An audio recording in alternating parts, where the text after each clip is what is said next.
এবার একটু কোভিড টেস্টের কথায় আসি। সরকারি নিয়ম না মেনে কোভিড টেস্ট, অভিষেকের কোভিড টেস্ট করানো নিয়ে এবার রিপোর্ট তলব ন্যাশনাল মেডিকেল কমিশনের। ওয়েস্ট বেঙ্গল মেডিকেল কাউন্সিলের রিপোর্ট তলব 2022-এ ডায়মন্ড হারবারে ডক্টরস অন হুইল কর্মসূচি নিয়ম না মেনে 53,000 কোভিড টেস্টের অভিযোগ। সরকারি নিয়ম না মেনে কিভাবে কোভিড টেস্টের একটা কর্মসূচি, কথা বলবো, অভিজিৎ চন্দ্র রয়েছেন সঙ্গে। অভিজিৎ।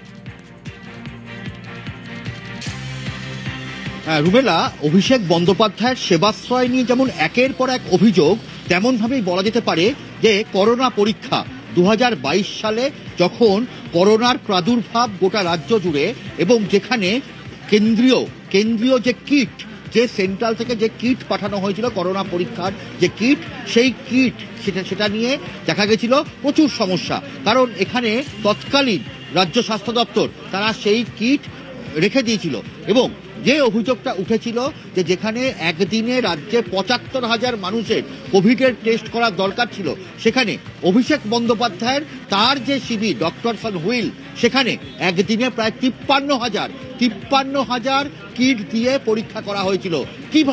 কিভাবে একজন সাংসদ, একজন এমপি, তিনি 53,000 কিট পেয়েছিলেন, সেই প্রশ্নটা উঠতে শুরু করেছিল এবং তারই পরিপ্রেক্ষিতে ন্যাশনাল মেডিকেল কমিশন তারা রাজ্য মেডিকেল কাউন্সিলের কাছে জবাবদিহি চেয়েছে যে কিভাবে একজন এমপি সাংসদ অভিষেক বন্দ্যোপাধ্যায় তিনি কিভাবে একদিনে 53,000 কিট ব্যবস্থা করলেন।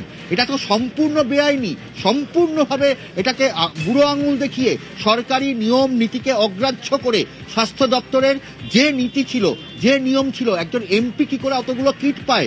ডক্টরস অন হুইল, সেখানে একদিনে 53,000 মানুষকে কি করে করোনা পরীক্ষা করা হয়েছিল, সেইটা নিয়েই ন্যাশনাল মেডিকেল কমিশন তারা আজকে চিঠি দিয়ে জানতে চেয়েছে যে এই বিষয়টা, গোটা বিষয়টা সুস্পষ্টভাবে জানানো হোক, বিভাগীয় তদন্ত করা হোক যে কেন এরকম ঘটনা হলো, কিভাবে অভিষেক বন্দ্যোপাধ্যায় সরকারি কোনো পদে ছিলেন না, তিনি শুধুমাত্র সাংসদ, তার দল তখন ক্ষমতায় ছিল তৃণমূল কংগ্রেস, সেই ক্ষমতার অপব্যবহার করে তিনি 53,000 করোনার কিটের পরীক্ষা করেছিলেন এবং সেই নিয়েই ন্যাশনাল মেডিকেল কমিশন তারা এই জবাবদিহি চেয়ে পাঠিয়েছে। রুমেলা।